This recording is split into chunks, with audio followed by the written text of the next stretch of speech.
All right, welcome back. Thank you so much for staying with us. Being a Thursday, we talk matters health, and this morning we are shining the spotlight on Down syndrome. Now, every year on the 21st of March, the world marks World Down Syndrome Day. But what exactly is this? Is it a condition? Is it a disease? What is it exactly? And that is what we'll be understanding this morning with my guests who are already on the show and on set. I have Dr. Victor Ngani. He's a doctor at Dr. Rasik Kantari Jalara Medical Services. Karibu sana. Thank you for making time. Thank you. Daktari is a common face now on the show. Umesema umekuwa resident. We love it. We also have Joanne Kamau. Joanne is an official at T21. She'll be telling us more about that, what it's all about. And of course, we have Kezia Kenyaru. She's a parent, and she'll be telling us what it's like raising a child with Down syndrome. I hope it's Kezia, not Keziah. It's Kezia. It's Kezia. Yes. Thank you so much, ladies, for making time. You look lovely. And just so we can set the pace for this conversation, Dr. I think you should just, usually we love starting from the basics for the benefit of our viewers so that we can all be in the loop of what we're talking about this morning. Down syndrome. Mm-hmm. Is it a disease? Is it a condition? What is this exactly? Well, it's not a disease. It's a condition is a more appropriate term, because what's happening is that we normally have 46 chromosomes, mm-hmm. but in Down syndrome, we have an extra chromosome. Mm-hmm. Chromosomes is our DNA, genetic material. They're packed into nice tiny bands. Mm-hmm. You get 23 from the mom, 23 from the dad, mm-hmm. making 26 in every cell, mm-hmm. but 46 in every cell. But in Down syndrome, mm-hmm. you have an extra one. Mm. So what DNA does, it tells the body, make a nose here, build a heart here. Mm-hmm. This is how you create the proteins that make up the body. Mm-hmm. When you have an extra one, then the body has an overdose. Instead of creating, let's say, 20 proteins, mm-hmm. it makes 30.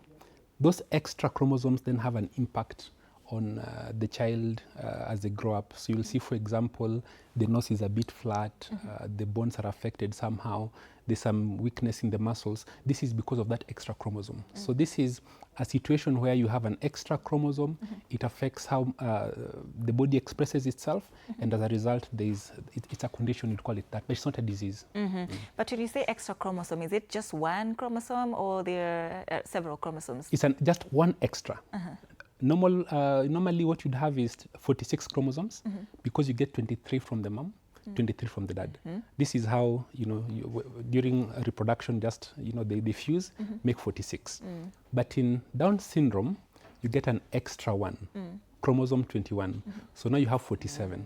And that extra chromosome is what creates what we call Down syndrome. Because when I saw chromosome 21, I thought now it's extra 21 chromosomes added. No. Okay. So the chromosomes are numbered number 1, 2, 3, all the way to 23. Yeah. Or the first 22 are what we call autosomes for the rest of the body. Mm-hmm. And then the last ones are the XY, mm-hmm. the sex chromosomes, which determine whether you're male or female. Mm. So this is chromosome number 21. Mm-hmm, mm-hmm. So you have, instead of having 2, one from mom, one from dad, you have 3, mm-hmm. Which means you got 2 at the time your eggs were fused, the egg and the sperm were fusing. Mm-hmm. So you have 3 chromosome 21s. Mm-hmm. That's what happens in 95% of the cases. Ah, wonderful. Mm-hmm. Joanne, talk to us about T21, official T21. Mm-hmm. And of course, as we also walk into your understanding of Down syndrome, let's just understand what you do at official T21.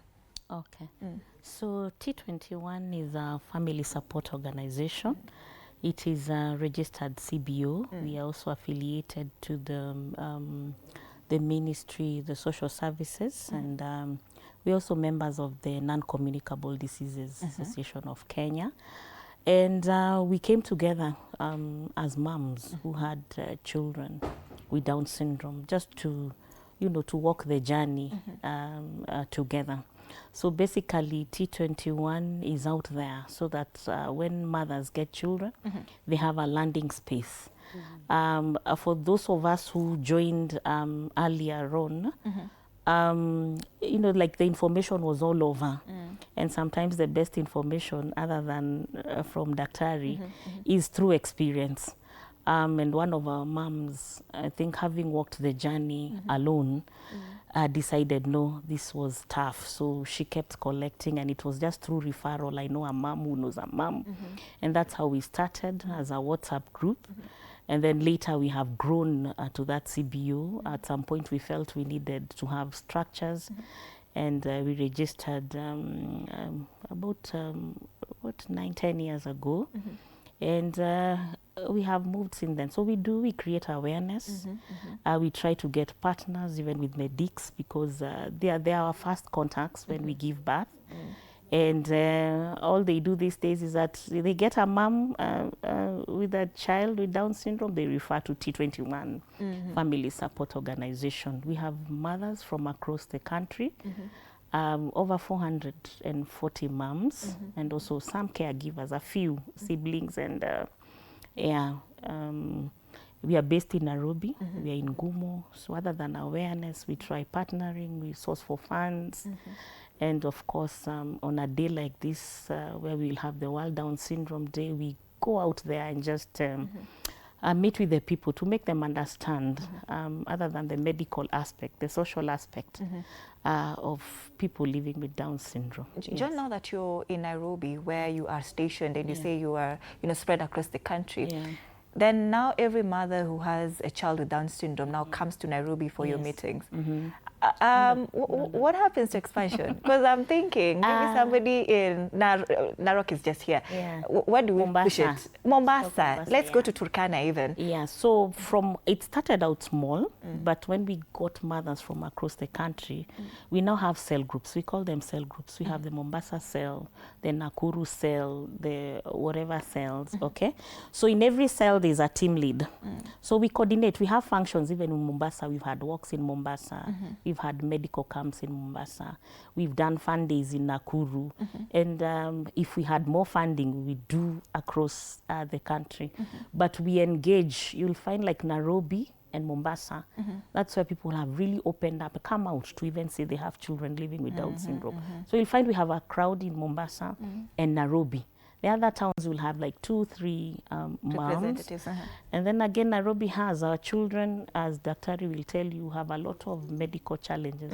Those services are in Nairobi. So they will end up, during that treatment time, they will either be in a major town like Mombasa or Nairobi. But we have cell groups across the country. And you're also a parent of to a child with Down syndrome, right?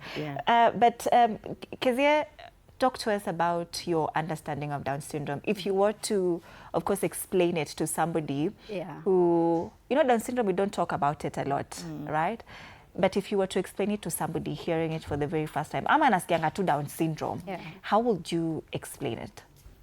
Well, I would first of all talk about it being, your child being different in terms of milestones, the structure of their bones. So those are some of the things that you will note. Again, your baby will take longer than the rest of the babies. As much as we want to compare, and we all know, like mothers, when you want to compare your child, is your child eating? Is your child walking? So those are some of the things to look out for. And as Daktari said, we have the physical features which are so evident. Like, I think the ears are just below the line of the eye. Then we have the nose, the bridge is a bit short and all that. So that is it. And of course they have challenges. Some of them are born with the heart conditions. They're born with the heart conditions. So basically that is it. But as Joanne is saying, we are all parents in that T21, and somehow we are able to kind of, sensitize each other, talk about it. It's a clan. All right. Just before I forget this question, T21, how many years has it been operated? 10 years. 10 years. That's quite a long time. But Daktari, there is a question that now many would want to know. Is Down syndrome inherited, or does it just occur randomly? Well, the short answer is no, it's not inherited. But I'll pick it from, T21 has been in existence for 10 years. Down syndrome was first described in 1890-something. It's actually called Down syndrome because of a British guy called John Langdon Down. In 1891, thereabout, he described this symptom. So when you talk about Down syndrome being the group, support group existing for 10 years, that's a very short time. We are heading towards more than a century in terms of the description. And it tells you a little bit what we'll discuss later in terms of support. And then to commend the team that's here in terms of creating that. Now, is it inherited? Does it occur randomly? It occurs randomly. 99% of the time. I'm leaving a small percentage because of a technicality. There are 3 types of Down syndrome. The most common one is where you have this extra chromosome all the time. And this is random. It happens when the cells that are going to fuse at reproduction, they're supposed to separate, instead of having, they're normally pairs of chromosomes. But instead of separating so that the father gives you only one, mother gives you only one, either the father's side or the mother's side, the 21 stay together. So you get 2 of them from the mother or the father. And then you get 1 from the mom and you get 3. That's a random occurrence. You cannot force it, you cannot control it, there's nothing the mother can do about it, nothing the father can do about it, and you can't pass it on to the children. The only instance when you may have some transmissibility is in a very rare type of Down syndrome where the chromosome attaches to another one. It's called translocation. Very complicated, very rare, but most Down syndrome you cannot inherit, you cannot transmit it. So there's no genetic predisposition to this? No, it's actually, you cannot cause it. It's a random occurrence at a point of separation. There is a glitch sort of, because the body is well organized, it divides. So first you have 46 chromosomes in a cell. If you want to divide and sort of cause reproduction, these 46 must halve. They must separate into 2 so that you only have 23, then you get 23 from the mom. But there's a glitch in that separation where they don't separate fully, and one cell has 24 because chromosome number 21, they don't separate fully. Then when the 2 unite, you have the baby getting an extra chromosome, and that's something that cannot be controlled. John, when Daktari says that 10 years is quite a short time, what does that make you feel? Because when I'm looking at it in terms of progress that you have made, just to bring these mothers together and of course ensure inclusion and just to help them walk this journey, right? And for somebody, I know a lot of people are hearing about T21 for the very first time, me included, right? It has been in service for 10 years. 10 years is quite a long time for progress to be made, for some steps to be made. I know you have registered over 400 moms there. But what does that make you feel in terms of the progress that you've made? Do you feel like you are still behind in terms of progress and inclusion? I think just like Down syndrome, it's a milestone. It is slow, yes. But when we started, officially it's about 8 from registration. But as the WhatsApp group, it goes to almost 10 years. And because there was need, I was alone, another mom was alone. And you can imagine, and I like the theme this year, just... against loneliness. Yes, against loneliness. It's quite lonely. You have people who really don't understand. But when you get a mom, a dad, and you're in the same space, it is quite something. So I feel now, unlike when we started, where the first person to give you this diagnosis is a doctor. And I believe even the doctors then, they've become our friends, the cardiologists, the pediatricians, because now they are seeing our children grow and all that. At that point, it was like these children maybe don't live even beyond 5 years old. So you don't pay much attention because of the many medical challenges that come with the condition. Not for all, but majority of the children, so we feel, and especially with that, partnering with the doctors, and now having to have, the doctors also have testimonies. I have a patient with 10, I have a patient with 15. They actually refer the patients to, they're not patients, the parents. They're not patients, as we've been told. But we get medical conditions.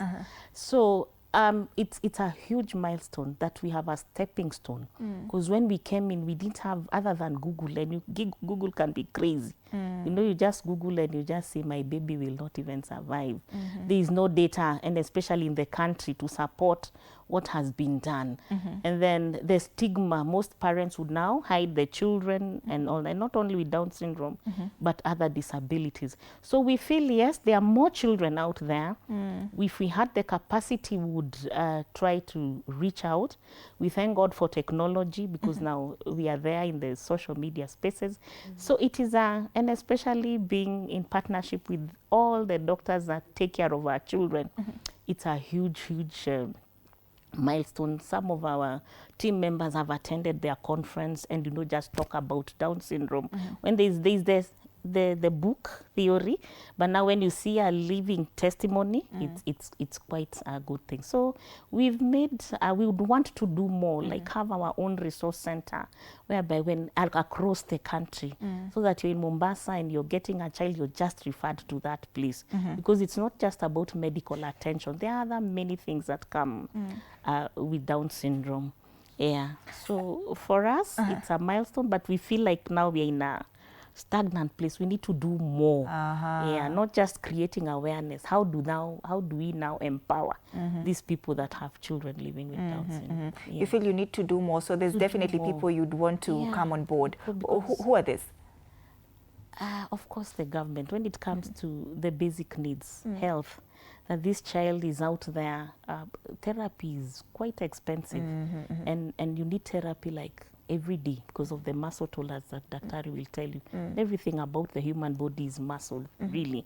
So where the health ministry, the medical facilities at the public, you know, facilities across the country, because in Nairobi we are privileged. We have so many or major cities, so many private facilities, and but affordable, not. It's quite expensive.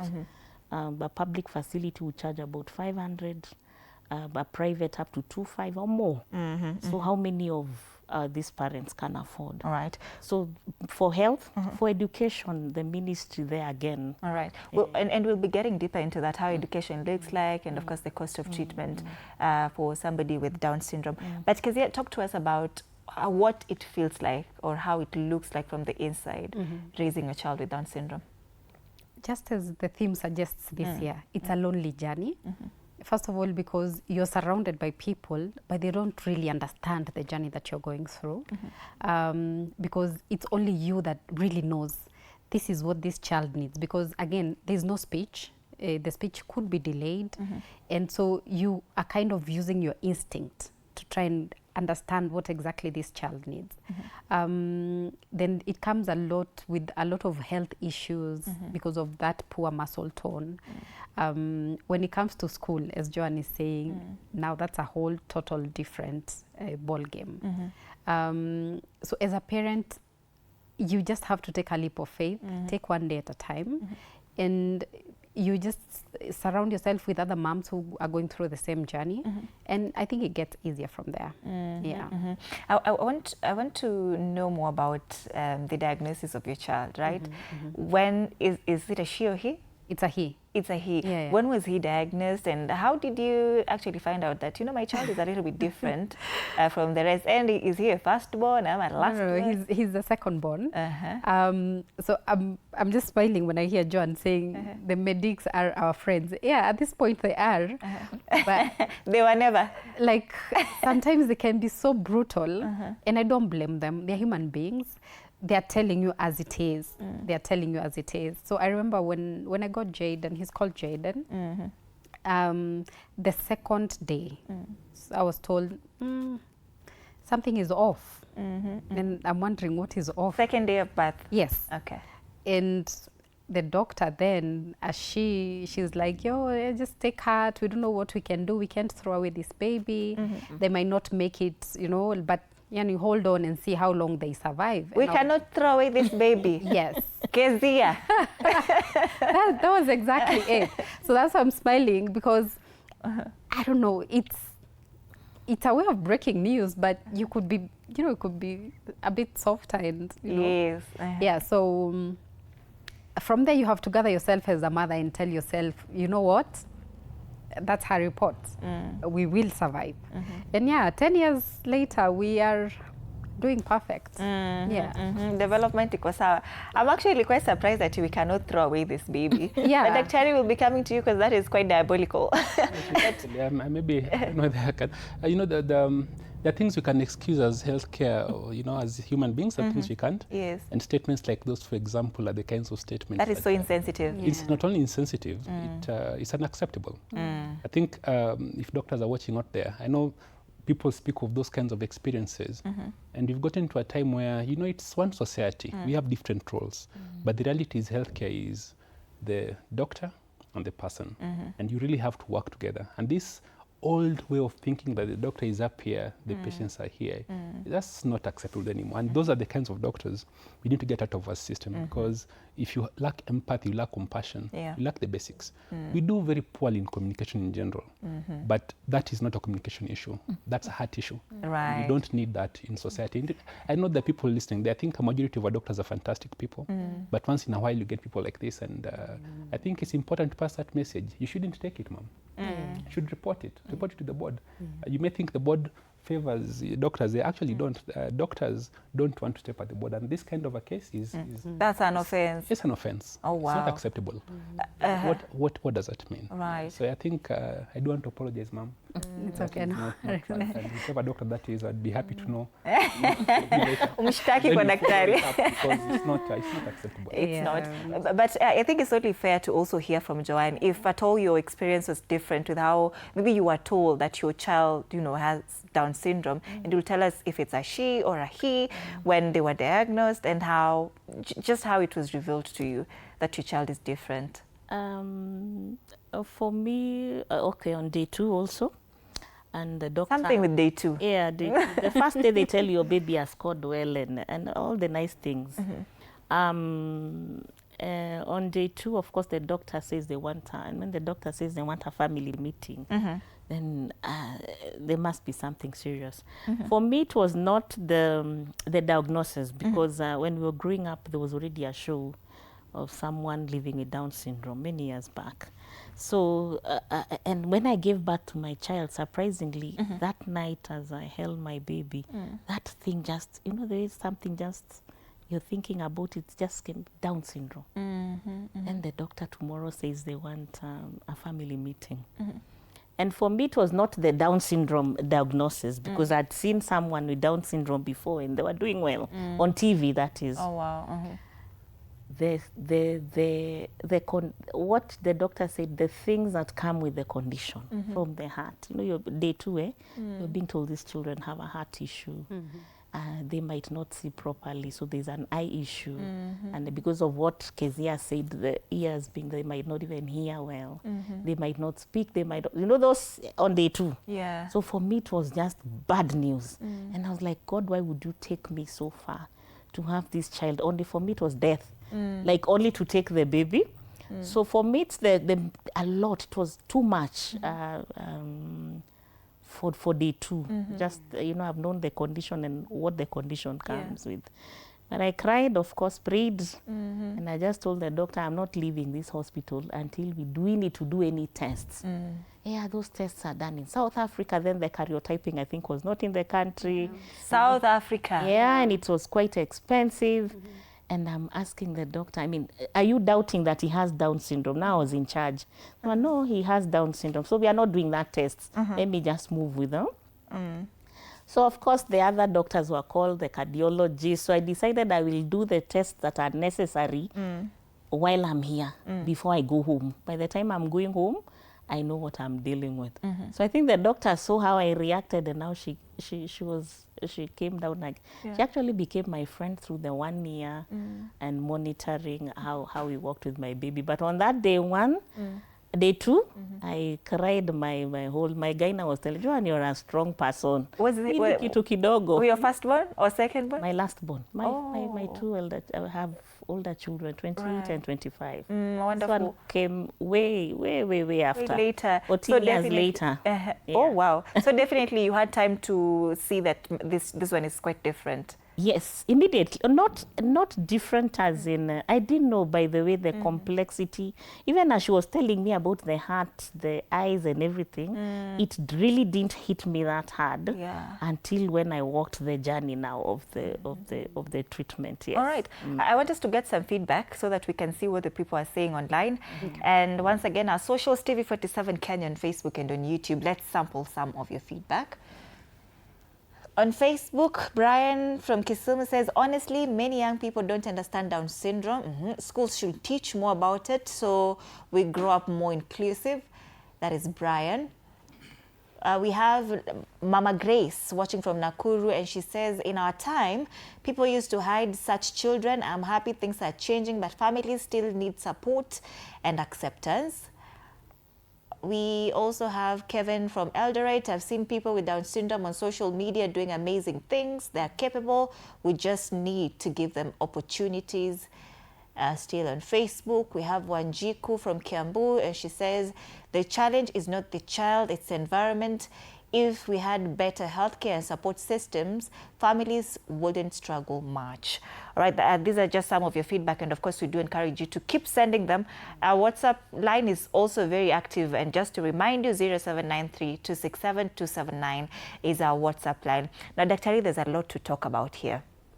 First of all, one that has caught my attention, the tests are being done in South Africa. Has that changed? Yes. Yeah, it has. Yes, it has changed. But I'm also looking for an opportunity to just say that my younger sister, who's 43, has Down syndrome. Oh, Wow. I think it's... at 43. Interesting. Wow. And I remember our journey was still very young. I think, I don't know all the details, but I sort of got to know about this diagnosis probably when she was maybe 5, 6, 7, thereabout. And all these issues of delayed milestones, the schooling and so on, I didn't understand it back then. And my mom really did an amazing job. And the kinds of support, that's why I say that 10 years is a short time, because my sister has been on this journey for 43 years. She's done very well. Yeah, it's quite something. And I'm listening to the comments that are being said by the listeners on TV, and I do agree 100%. In fact, the Down syndrome people can have a complete life. It's society that needs to change. Yes, there are delayed milestones, but it doesn't mean they'll never walk, they'll walk. Education, Kezia said it's a challenge because you haven't understood that they also learn. In fact, my sister, when she got to English class, should learn better than, her English was fantastic. Her memory now, I think, is better than mine. The only challenge is that she had an issue with vision. So seeing the board was very difficult. So creating the kind of environment that would allow her to, learn better and learn, create expectations of her. Those weren't really there. The expectations sort of change. You don't really expect her to be at a certain level. And as a result, there are a couple of things you don't expose her to. But in reality, when she got these opportunities, then you can see her thriving and she can lead a fulfilling life. I wanted to just break it down for us, because you're talking about underlying conditions that somebody with Down syndrome would present with. And now something that maybe a viewer might wonder, do all of them present with these underlying conditions? And then what are they in details? No, they don't. But Anne, I didn't want to miss this question you asked about diagnosis, because there are two things here. So in these cases that have been described by both Joanne and Kezia, is that on day 2, the doctor said this is Down syndrome without any test, simply because there are some features that are very characteristic and typical. We'll not go through them once again, but as doctors you see, and you highly suspect this is a case. Of course, the real diagnosis is take a bit of DNA, have that tested, and confirm that this particular situation exists. Now that test is being done in the country.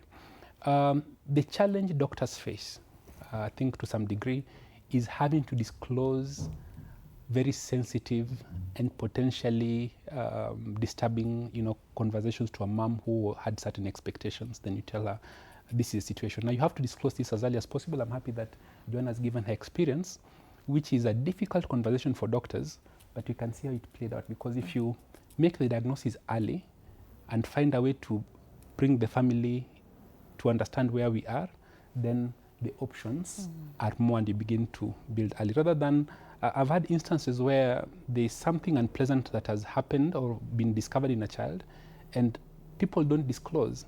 The net result is that diagnosis is delayed, understanding is missing. So it's a bit of a difficult situation, that maybe if we can find a more empathetic way to bring out the message, but bring it out at the right time, which often is as soon as the person is able to receive that information, so we give the best kind of outcomes. Now to my question that I asked, underlying conditions, what are they? Okay, quite a number. About 50% of Down syndrome children, 50% get a cardiac condition where the heart doesn't form perfectly well, and it's because of this overexpression of genes. A number of them will have issues with eyesight, where they're not able to see clearly. Hearing becomes an issue. One that is underdiagnosed and underreported is thyroid hormone. Can be too high, can be too low, should be checked and addressed. I think there may be even parents now with Down syndrome where this has not been addressed or has been checked. A common issue is what we call hypotonia. The muscles are not as strong as you'd expect. And as a result, then everything seems to be delayed. The time they support their neck as a child, much delayed. Sitting, much delayed. Then walking, much delayed, and even standing. And that really has a ripple effect because that sort of creates a reduced expectation in many ways, and a lot of support is needed. There could be speech. Speech is affected in quite a number of these children. It varies from child to child, levels, duration, then stature, because the skeletal system, the bones, the structure is different. So these are some of the most common things that you will see. Doesn't affect everybody. Then there are certain features that you'd see that Kezia spoke about, for example, low set ears, flat nasal bridge, and so on. These features are just features that may not necessarily have a direct impact on their health. It's just something that you can see as a doctor, and you describe this as Down syndrome. All right, John, for you, it was just the eyesight, and then Kezia, it was just the heart, right? Or No. let's start with John. For me, I think we had all. All? We had the heart, we had the eyes, we had the eye, the heart, and which other? And of course the kawaida one, because of this nose bridge, the adenoids. And you know, once the child is also not breathing well, the heart has issues. It's also crazy. So they get sick. They peak, you know, every year. You have a flu here today, they peak. You have some other condition, they peak. So we had all. We had almost all. That's a lot. Yeah, it was a lot. It was a lot. Right now things are better. Yeah, the 0 to 1, I mean the 0 to 5 years, Yeah. it is the worst time of a mother having a child living with Down syndrome. Because these are all urgent. They are those ones you give birth today and tomorrow the cardiologist is telling you, you have to go to India. This one can, and I used to ask my cardiologist, I mean, why do you refer? You guys, you actually go to school, you are cardiologist, why aren't you doing the surgeries in Kenya? And she would tell me it's the aftercare. India has, and surprisingly, it's also cheaper to do the surgeries in India. In India. Yeah, and tomorrow you're being told, some of our parents have been told, you're just from giving birth, and you're being told in 2 weeks you should be in India, otherwise we will lose this baby. Yeah. So, but for mine was, at least it was done in the country. Yeah. Kezia, how about you? Luckily, I'll use that word. Yeah. As much as the doctor had given me all this, you know, negative information, we didn't have any issues, any of any sort. So, Wow. and I think because of the hypotonia, the only thing we experienced was a lot of phlegm, the mucus and the coughing, because of, I think, that stooping and all that. But just to echo what Joan is saying, these kids are very different, very different. There is that one who is going to walk very fast. They will be at par with the rest. Yeah. There's that one who's going to delay. Because even amongst us in 21, you'll find that the kids are so different. But I think the one common thing, and I've heard Daktari say it, I don't know why they are so fluent in English. They understand English more than any other language. So that, for me, I think that's a plus because now they're able to interact with the rest of the people. Yeah. But I think my takeaway in all this as a mom is I don't look for perfect. I look for real. What are they able to do? Milestones. Milestones. For me, those are gold. That's gold. Yeah. They can feed themselves. We are good. They can sit, you know, in church and concentrate even for 30 minutes. I'm good with that. So they're all different. The underlying conditions are different. They're different. Yeah. We had somebody comment there on one of the feedbacks that we were getting that Kitambo, they used to hide these kids. I wonder if that is something that you did. Let's start with you, Joanne. Before, of course, you started T21, before there was enough awareness about Down syndrome, is this something that you ever thought about? Hiding my baby? Yes. No, I actually go with him everywhere. I have never hidden him. And I went, of course, the first few months, not hiding him really, but just composing yourself and just to let people know. Of course, my immediate family, the siblings, they were still one in high school, one in primary, but they do these things in school. So I was able to just tell them, this baby, they know at 4 months that he needs to sit down. So at that time, I started with my immediate family members, just telling them about the condition. And then, of course, I went ahead to my workplace because I needed to be going for therapies, you know.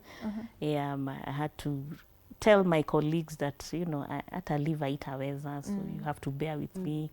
My seniors, my supervisors, who are very good to me. And God does things in mysterious ways. By the time I was approaching my senior, she already was exposed to the disability world because her daughter had, so she was, I had that support. So I went opening up my larger family. When you hear we are in hospital, sometimes it's not about sickness. We are just trying to correct these issues. So I never hid my baby, but we have, because of stigma, and I had a very, of course they didn't understand what it was about, but they were there. I know my elder brother, he is now late, kept asking me, na hii kitu itaisha lini? And I kept telling, aishi, this is a condition that he will live with. Lifetime. But we'll just handle the medical bits as it comes. But we have those parents who are hiding, not because they want to, because of stigma. You know, the staring that comes, the questions that, ai, tulizana wewe mbona mtoto wako aja? You know, those kind of questions. So people will not really want to hide the children, but because of the society. And again, when she talks about loneliness, that is where you're walking a journey. There are people around you, but they do not understand what you're going through. So we have moms to date, yes, who are hiding, but not because they want to. Some cannot afford those therapies. Some cannot afford those treatments. Those surgeries are not cheap. So they will just keep, you know, just be keeping to themselves. Because of the circumstance, not because, and then you're not able to even work because you have to have this baby. Nobody will take care of them. So you need that support from family, from even the neighborhood. You know, if someone would just take, we even asked friends, just hold, I mean, be with this baby for an hour so that I can just go out, wash my hair or something like that. So it's not really hiding, but circumstances, you know, make you, people lock the children in the house to go and work. Because is this something that you ever thought about, hiding the child? No. How about stigma? Have you faced stigma? I was angry, first of all, because of the report that I was given. Number two, I don't think at that point I really got the information that I really wanted. So I go back home, and after a fortnight, I think there's a checkup that you go after even any delivery. So I go back for a clinic, and we had to be admitted because the baby was dehydrated. Reason, they cannot suckle because of the low muscle tone. So that's where my anger started, because why didn't you tell me this baby cannot suckle? So I'm in hospital for a whole month again because of now the phlegm. We contact other diseases and all that. But in terms of stigma, of course you'll get it, where they keep asking you, why is your baby so yellow? Why is your baby, you know, this and that? Why can't they see it? Is either you're not giving them, you know, the necessary things. They even think you're not eating. You refuse to suckle the baby for one reason or the other. But I think with time, as a mom, you get to a point and a realization, this kid only has you. They know no other parents. They only have you, so you have to do whatever it takes. So I think with time, get them out, let them walk, let them interact with the other kids. And you find that kids are not, they don't even discriminate. But now the parents will come and they want to pull their babies because they think probably these ones will hurt the other kids. Kids don't care. Kids don't care. They actually are happy, and you find them helping. You let him jump, let him do this. It says it's time for the ball and all that. But it's the adults that are looking at the condition and not the child. So as we are saying, you don't hide them really, but there's a loneliness that comes with it, because probably people haven't walked that journey and they don't understand. Yeah. All right, Dr. You know, something that Joanne corrected me on, that these are not patients. One time we were talking about epilepsy on this show, and the doctor we were having on set said that epilepsy is an invisible disability. I wonder if you'd classify Down syndrome as an invisible disability, because if now we can't call them patients, do we call them people living with Down syndrome? And I wouldn't. Why would you focus on how we describe the community? Because for respect purposes, so that we don't call them patients. We don't. Surely we have to give them an name. Honestly, don't think about talking about it as a disability per se, although I think for legal purposes, the conversations there that the parents may be interested, because our governments want to classify in that way. Because people with Down syndrome are graduating. They're getting degrees, they're getting married. Same as any other disability. And the reality is that, yes, they're different. There are some challenges that they may face because of, it's not nobody's fault, it's just that they have an extra chromosome. You can't take it away. That's the path that God has designed. So what do we do? Make the best of this. And things have changed a lot. In 1985, the life expectancy for Down syndrome was in the 20s. Now it's way past 60 years and growing, because we are better able to manage these other issues. I do think that the biggest issue with Down syndrome is actually a lack of awareness in the community. Not the 70,000 children living with Down syndrome in Kenya, but the other people who don't know. You know, Kenyans, we have one big disease. It's called ujuaji. You are not well informed about a particular issue, but you know what it is. Nasema ni uchawi, the mother is not doing this, the mother did this before. Those kinds of things. Those are the real issues. We feel that the child with Down syndrome can affect our child negatively. Well, studies have shown that if you have a child with Down syndrome, in particular, in those classes, the children tend to be more connected, they grow up more mature. Lots of studies have been done in these areas. So if we can rewire our support structures, improve our knowledge as individuals, then our care for Down syndrome will be different, will be better. But I want to hear from Joanne as an official, and of course as somebody who has this organization that supports mothers who are raising kids with Down syndrome. How would you prefer people call them? Will you say these are no patients? Because your brother was asking you, Itaisha, and you're like, no, this is a lifetime condition. So that we do not call these kids patients, and we look at them as, you know, just functional human beings who are capable of doing so much more to the society. How do you prefer we call them? People living with Down syndrome, or? Okay, for purposes of communication, yes. They are people first before the condition, as Daktari has said. I would prefer you just call my son Baraka, just it. But it's important for etiquette language that you're not saying who you need Down syndrome. You know, that's how people, ule wa Down syndrome. It's a child living with Down syndrome, or an adult living with a condition. That's the same way. It's not a disease, but we are people first before anything else. And for every other condition, even a disease, you don't say huyu wa cancer, ama huyu wa, you know, there is that person, I am Joanne, whether I have a condition or not. So I would prefer as a community to just call them their names. Their names, All right, let's get more feedback. We see what the people are saying this morning. Once again, we're talking about Down syndrome. And yes, if we can have it on full screen, kindly.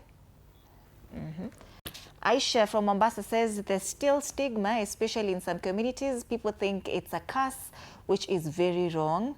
That is Aisha. We have Otieno from CIA says government should invest more in special education and therapy services. Not every family can afford private care. That is Otieno.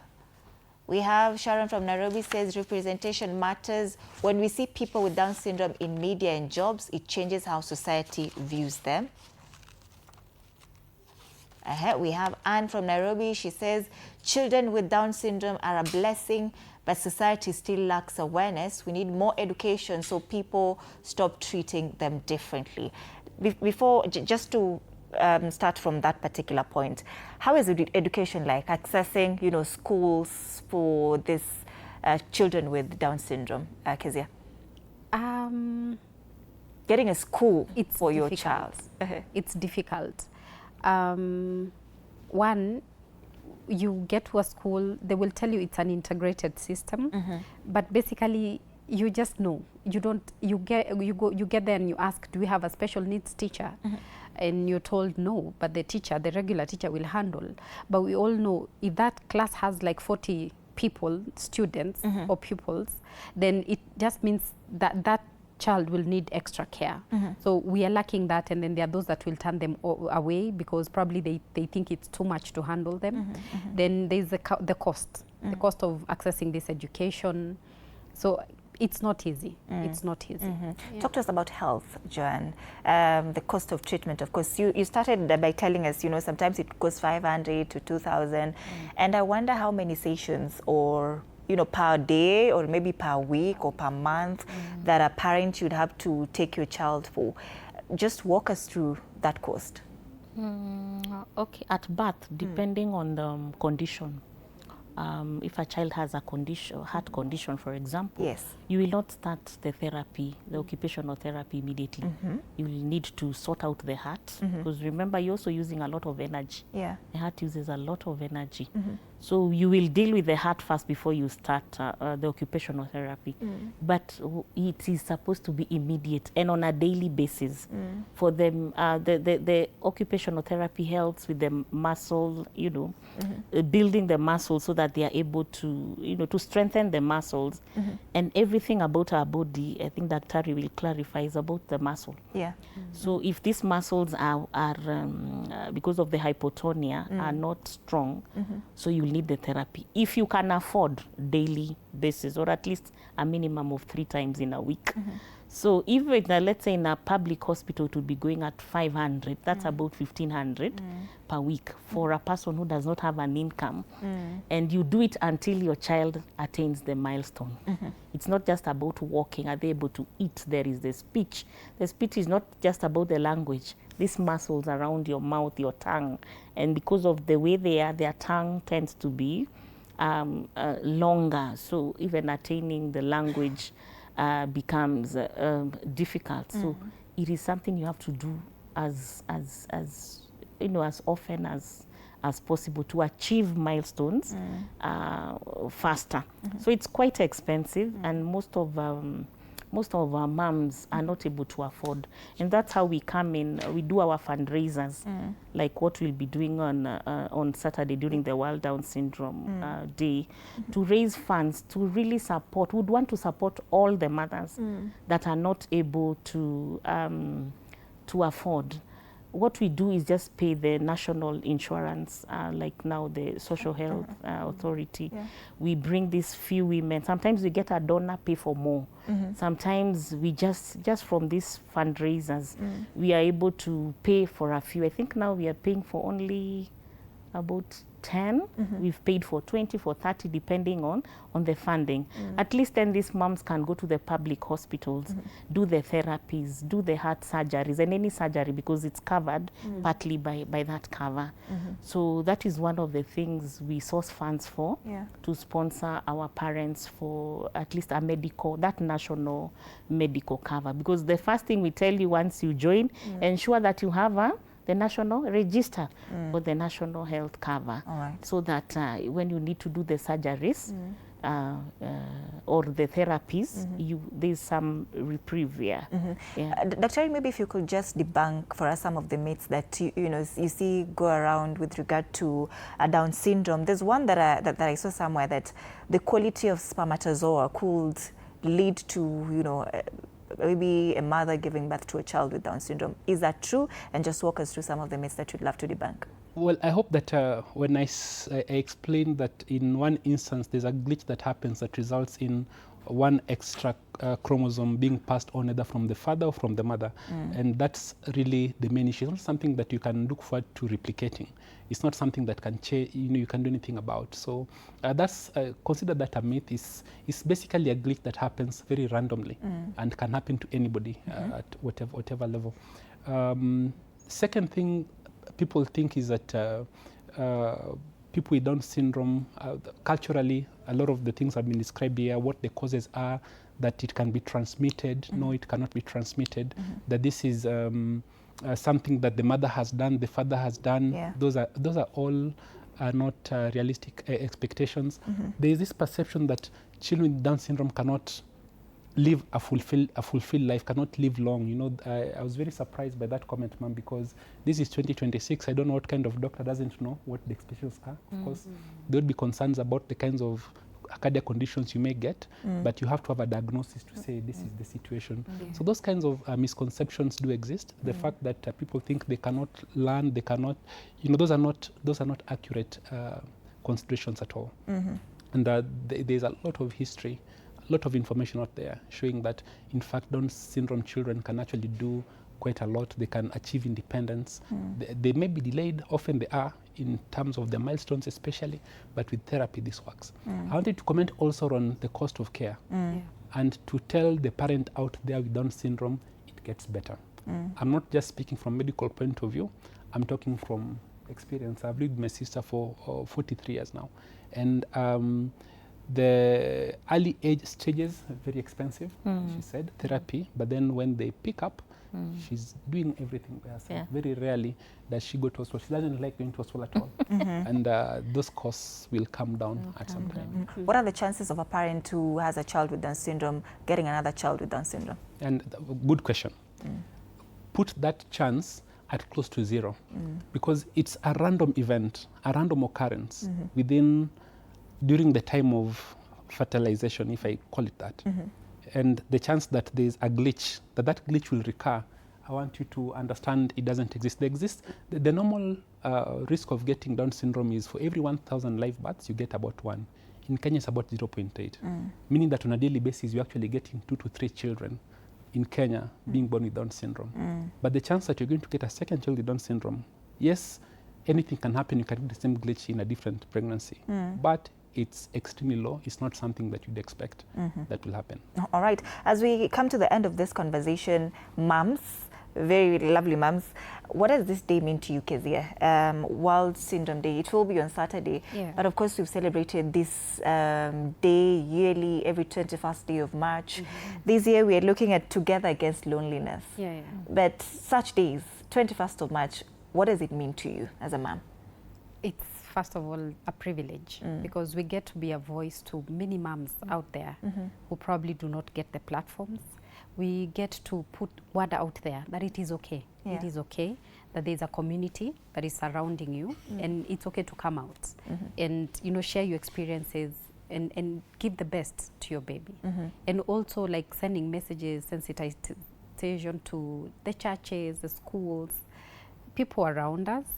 And I think one of the things that I wanted to point out was the facilities, stairs, washrooms, all that. So for me, it will be a great day where we get to raise funds and, you know, sponsor other moms and bring awareness. Is the support that you're getting as moms enough?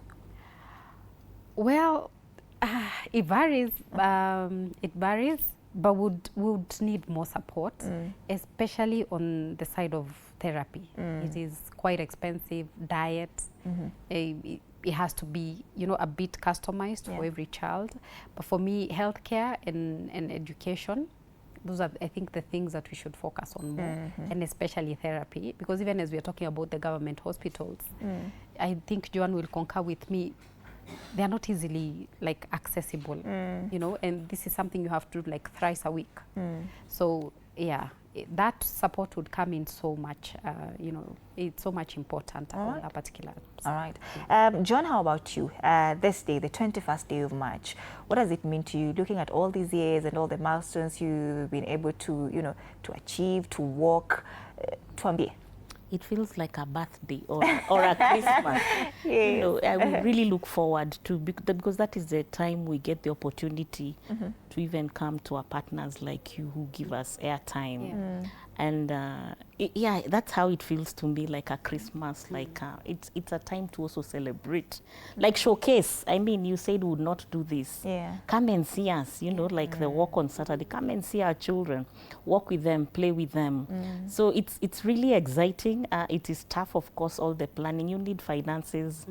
That is where we call upon sponsors or donors to just come and help us go out there. Because after awareness, you need to action. option, right? Yes, I have a child with Down syndrome. What next? And we want to commend, even with the tax reprieve, let's say for people living with disability. Yeah. For us, it has to start from day one because we are the caregivers. I like what the Senator Crystal Asige brought to that act. It's going to help because now the reprieve will be on caregivers in terms of tax benefits, because it's really expensive. And just a bit on education, it's the most frustrating. You've done the medical 0 to 5, now the education bit is tough. The schools will be telling you they can take care of their child. Once your child is there, they do not know what to do. Again, the loneliness bit, people will just assume, huyu tutafanya, huyu tutafanya. Then once they're there, no impact at all. And some will even tell you, most of our parents have been told that now get another school. It's really, the government is trying with the public schools. There's the integrated bit where there are few special needs teachers. It would really help if that they would employ more, and that even private schools would be maybe made to have, like it's compulsory. If you have a private school, it must be integrated. Remember, this is a basic right also. And our children, once empowered with all these therapies, they will, if you look at the Western world, they are doing marvelous things, you know. They're even having families, they are working. Right. And that is our intention. That is what we want our children to get to. Okay. Yes. Let's get your parting shot, Daktari, and I know I've taken so much time, my director's time. He will pull us out of studio, but what is your parting shot? I'll take that to give another myth that people forget. Down syndrome children are the most loving in the history of human beings. Their love is genuine and unconditional. The myth there is, people think that they're always happy and forget that they actually go through the whole range of emotions. They get upset, they get sad, they get disappointed, but they're the most loving human beings. Like, if you live around a Down syndrome child, you'll understand what true love looks like. Let's understand this is something not anybody's fault. These children are here with us. They have capacity. Let's increase our expectation of them. Let's support them. Let's improve our knowledge and allow them to thrive, because they can thrive with the right support structures.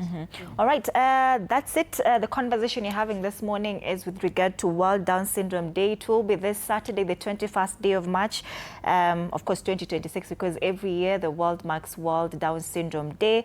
It's a day not just for awareness, but for calls for inclusion and just for dignity and as well as understanding.